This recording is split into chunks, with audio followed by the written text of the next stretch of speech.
Hi welcome back to my YouTube channel Gautamini entertainments. అందరికీ నమస్కారము. నేను మీ గౌతమి. చలికాలం వచ్చేసిందిగా. వెదర్ ఆటోమేటిక్గా ఒకసారి కూల్గా ఉంటుంది, ఒకసారి వామ్గా అయిపోతూ ఉంటుంది. బట్ మనం ఈ సమయంలో మనం తిన్న ఫుడ్లో చాలా వరకు టేస్ట్ తెలియకుండానే పోతుంది. నాకైతే ఒక చికెన్ టేస్ట్ తప్ప ఏ టేస్ట్ కూడా తెలియకుండా పోతుంది. సో అందుకోసమే నేను ఏం చేస్తున్నానంటే చలిగా ఉంది. సో అందుకోసమే బాగా స్పైసీగా ఏదైనా తినాలనిపిస్తుంది. సో అందుకోసమే నేను ఈరోజు నేను కొద్దిగా ఓన్లీ ఫర్ మీ అనమాట, నాకు మాత్రమే చికెన్ ఫ్రై చేసుకుంటున్నాను. నేను చికెన్ ఫ్రై ఏ విధంగా చేసుకుంటానో ఏంటి అనేది మీకు కూడా చూపిస్తాను. మీరు కూడా ట్రై చేయండి, చాలా టేస్టీగా ఉంటుంది. వీడియోలోకి వెళ్దామా?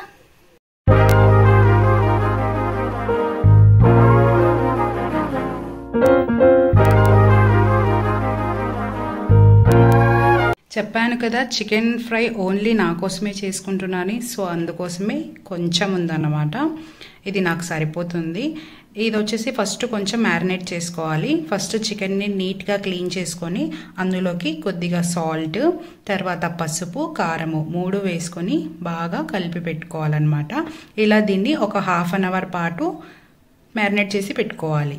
మనం ఫ్రై ప్రిపేర్ చేసుకోవడానికి ఇలా చిన్నగా కట్ చేసిన ఒక ఆనియన్ తీసుకోవాలి. అలాగే ఇలా పొడవుగా కట్ చేసుకున్న 2 మిరపకాయలని నేను వీడియోలో చూపిస్తున్న విధంగా కట్ చేసి పెట్టుకోండి.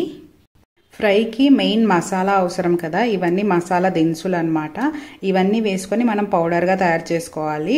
నేను ఆల్రెడీ వీటిని దూరగా వేయించాను. మామూలుగా అయితే ఈ వీడియో తీద్దామని అనుకోలేదు, బట్ ఎందుకో సడన్గా మీతో కూడా షేర్ చేసుకుంటే బాగుంటుంది అని అనిపించింది. సో అందుకోసమే మీతో షేర్ చేసుకుంటున్నాను. బిర్యానీ ఆకు, లవంగాలు, మిరియాలు, ఇది పువ్వు అనమాట, దీని పేరు నాకు తెలీదు, తర్వాత యాలుకలు, తర్వాత ఒట్టిమిరపకాయలు, ఇవన్నీ దూరగా వేయించుకొని ఇందులో జీలకర్ర కూడా ఉంది, నేను చెప్పడం మర్చిపోయాను. జీలకర్ర అదేవిధంగా ధనియాలు కూడా వేసుకోవాలి, చెక్క కూడా వేసుకోవాలి.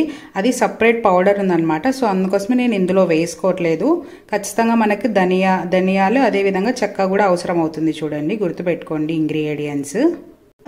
బట్ ఇవి ఫ్రైకి చేస్తున్నాం కాబట్టి అంత మెత్తగా అవసరం లేదు. ఈ విధంగా ఉంటే సరిపోతుంది. సో అందుకోసమే ఈ విధంగా బరకగా పట్టుకోండి పౌడర్. ఇప్పుడు ఒక 5-6 ఎల్లిపాయలు తీసుకొని వాటి పొట్టును తీసేసి కచ్చాపచ్చాగా దంచుకోవాలి. ఇలా దంచుకున్న తర్వాత మనం ఇందులోకి అల్లం వెల్లుల్లి పేస్ట్ ఉంటుంది కదా, అల్లం వెల్లుల్లి పేస్ట్ని కూడా యాడ్ చేసి అలాగే కచ్చాపచ్చాగా దంచేసుకోవాలి. ఇంకా ఆ తర్వాత మనం కుకింగ్ ప్రాసెస్లోకి వెళ్ళిపోదాం. ఇప్పుడు ఫస్ట్ స్టవ్ వెలిగించుకొని ఒక బాండీ పెట్టుకోవాలి. బాండీ హీట్ అయిన తర్వాత మనము తగినంత ఆయిల్ వేసుకోవాలి. ఆయిల్ వేసుకున్న తర్వాత ఆయిల్ హీట్ అయిన తర్వాత ఇప్పుడు మనం చాప్ చేసి పెట్టుకున్న ఆనియన్స్ని వేసుకోవాలి. ఆనియన్స్ వేసుకున్న తర్వాత ఒక 2-3 సార్లు బాగా కలుపుకోవాలి ఆనియన్స్ని. ఆనియన్స్ కొద్దిగా మగ్గితే చాలు. ఇప్పుడు మనం ఆనియన్స్ మగ్గిన తర్వాత మనం కట్ చేసి పెట్టుకున్న పచ్చిమిర్చి ఉన్నాయి కదా, పచ్చిమిర్చిని కూడా అందులోకి యాడ్ చేసుకోవాలి. యాడ్ చేసుకున్న తర్వాత 1-2 సార్లు బాగా కలిపి పెట్టుకోవాలి. చూడండి, ఇలా light brown colour onion change అయ్యేటప్పుడు ఇప్పుడు మనం దంచి పెట్టుకున్న అల్లం వెల్లుల్లి పేస్ట్ ముద్ద ఉంది కదా, అది కూడా యాడ్ చేసుకొని బాగా కలుపుకోవాలి. అల్లం వెల్లుల్లి పేస్ట్ పచ్చివాసన పోయేంత వరకు మనం బాగా వేపుకోవాలి. అలా అది పచ్చివాసన పోయిన తర్వాత ఇప్పుడు మనం ఇందులోకి ముందుగా మ్యారినేట్ చేసి పెట్టుకున్న చికెన్ ఉంది కదా, ఆ చికెన్ని ఆనియన్, పచ్చిమిర్చి, అల్లం వెల్లుల్లి పేస్ట్ మిశ్రమం ఉంది కదా, అందులోకి వీటిని యాడ్ చేసేసుకోవాలి. ఇప్పుడు నేను మీతో ఒక విషయం షేర్ చేసుకుంటాను. మనం చికెన్ ఫ్రై చేస్తున్నా, మటన్ ఫ్రై చేస్తున్నా, ఫిష్ ఫ్రై చేస్తున్నా, ఇలా ఏ ఫ్రైస్ చేస్తున్నప్పుడైనా సరే మనము ఇలాంటి వుడెన్ స్పూన్స్, వుడెన్ గంటెలు ఉంటాయి కదా, అవి యూజ్ చేయాలి. అలా యూజ్ చేయడం ఎందుకు మంచిది అని అంటే పీస్ అనేది కట్ అవ్వదన్నమాట. సో మనకి తిప్పుకోవడానికి కూడా చాలా ఈజీగా ఉంటుంది. సో అందుకోసమే మీరు కూడా వుడెన్ గంటెలు యూజ్ చేయండి, కుకింగ్కి బాగా సూట్ అవుతాయి అవి. ఇప్పుడు మనం మ్యారినేట్ చేసిన చికెన్ని వేసి కలుపుకున్నాం కదా, ఆ తర్వాత కొద్దిగా కరివేపాకు కూడా తీసుకొని అప్పుడే యాడ్ చేసుకోవాలి. అలా యాడ్ చేసిన తర్వాత ఒకసారి బాగా కలిపి పెట్టుకోవాలి. ఇప్పుడు మనం దీన్ని ఒకసారి నీట్గా కలుపుకున్న తర్వాత మనం దీన్ని ఒక 2 మినిట్స్ పాటు మూత ఉంచి మగ్గబెట్టుకోవాలి. ఎందుకనంటే ఆ టైంలో చికెన్లో ఉండే వాటర్ ఉంటాయి కదా, ఆ వాటర్ బయటికి వచ్చేస్తాయి అన్నమాట. ఇంకా మనము అలా క్లోజ్ చేసి ఉడికిచ్చామంటే ఆ వాటర్ కూడా డ్రై అయిపోతాయి. సో అందుకోసమే మనము ఖచ్చితంగా మూత ఉంచి ఉడకబెట్టుకోవాలి. చూడండి వచ్చిన వాటర్ కూడా ఎవాపరేట్ అయిపోయినాయి ఇక్కడ. ఇప్పుడు మనం ముందుగా ప్రిపేర్ చేసి పెట్టుకున్న మసాలా ఉంది కదా, ఆ మసాలాని ఫస్ట్ లేయర్గా వేసుకోవాలి. ఇక నేను వీడియోలో చూపిస్తున్న విధంగా ఫస్ట్ లేయర్గా మనం ప్రిపేర్ చేసుకున్న మసాలాను వేసేసుకోండి.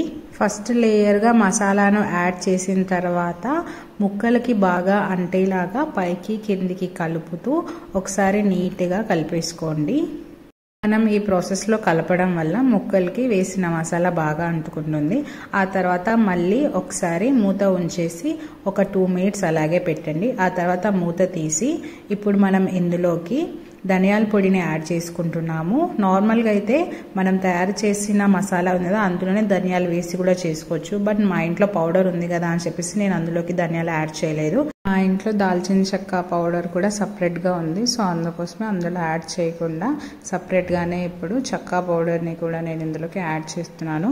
ఇప్పుడు యాడ్ చేసిన 2 మసాలాలను కూడా ఒకసారి బాగా కలుపుకోవాలి. చికెన్ ఫ్రై కానీ చికెన్ కర్రీ కానీ అది స్పైసీగా ఉంటేనే నాకు నచ్చుతుంది. మీకు ఏ విధంగా ఉంటే నచ్చుతుందో నాకు కామెంట్ బాక్స్లో తెలపండి. మనం ఫస్ట్ లేయర్ వేసుకున్న ఒక 5 మినిట్స్ తర్వాత మళ్ళీ సెకండ్ లేయర్ని వేసుకోవాలి. ఇలా లేయర్ని వేసుకున్న తర్వాత మనం నీట్గా కలిపేసుకోవాలన్నమాట, ముక్కలకి బాగా అంటేటట్లు. నాకు ఎందుకు కొంచెం సాల్ట్ తక్కువ అయినట్లు అనిపించింది. సో అందుకోసమే లైట్గా ఇక్కడ మళ్ళీ సాల్ట్ని యాడ్ చేసుకుంటున్నాను. సాల్ట్ని కూడా యాడ్ చేసుకున్న తర్వాత మళ్ళీ ఒకసారి బాగా కలుపుకోవాలి. చూడండి అడుగు అంటుతూ ఉంటుంది, చూసుకొని కలుపుకోండి. అసలు స్మెల్ ఎంత బాగా వస్తుందంటే ఇంకప్పుడే స్టవ్ ఆఫ్ చేసి తిందామా అన్నట్లు అనిపిస్తుంది అనమాట. ఇంకా ఆల్మోస్ట్ మన ఫ్రై రెడీ అయిపోయింది. ఒకసారి మసాలా అదంతా సరిపోయిందో లేదో టేస్ట్ చేసి చూస్తాను. జస్ట్ 7 మినిట్స్లో ఈ రెసిపీ రెడీ అయిపోయింది. ముక్క కూడా చాలా బాగా ఉడికిందనమాట. అసలు తింటుంటే అబ్బా ఎంత బాగుందంటే అసలు నేను ఎక్స్ప్లెయిన్ చేయలేకపోతున్నాను ఆ టేస్ట్ని, అంత బాగుంది. మీరు ఖచ్చితంగా ట్రై చేయండి, మీకు ఖచ్చితంగా నచ్చుతుంది. ఇదండి నా స్టైల్ చికెన్ ఫ్రై వీడియో. ఇంకోటి ఇప్పుడు స్టవ్ ఆఫ్ చేసాం కదా, స్టవ్ ఆఫ్ చేసిన తర్వాత ఒకసారి ఎలా ఉందో చూడండి. ఇంకా అలా ఉడుకుతున్నట్లు కనిపిస్తుంది కదా. ఇప్పుడు మనం ఇందులోకి గుప్పెడు కొత్తిమీరను యాడ్ చేసుకోవాలి. కొత్తిమీరను స్టవ్ ఆఫ్ చేసిన తర్వాతనే యాడ్ చేసుకోండి, అప్పుడు దాని టేస్ట్ ఇంకా పెరుగుతుంది. ఇదండి నా స్టైల్ చికెన్ ఫ్రై వీడియో. ఈ వీడియో మీకు నచ్చింటుందని ఆశిస్తున్నాను. Thank you for watching my video. If you like my video, please like, share, comment and subscribe to my YouTube channel Gautumini Entertainments. Thank you for watching. మరిన్ని వీడియోల కోసం నా ఛానల్ని subscribe చేసుకోవడం మర్చిపోకండి. ఇంకో వీడియోతో నెక్స్ట్ వీక్ మీ ముందు ఉంటాను. Bye friends. చూసారుగా చికెన్ ఫ్రై వీడియో. మీకు ఎలా అనిపించింది? ప్రాసెస్ ఈజీగానే ఉందా లేదంటే కష్టంగా ఉందా? మీకు ఏమనిపించింది అనేది నాకు కామెంట్స్ బాక్స్లో తెలపండి. Thank you for watching my video. If you like my video, please like, share, comment and subscribe to my YouTube channel Gautumini Entertainments. Thank you for watching. Bye friends.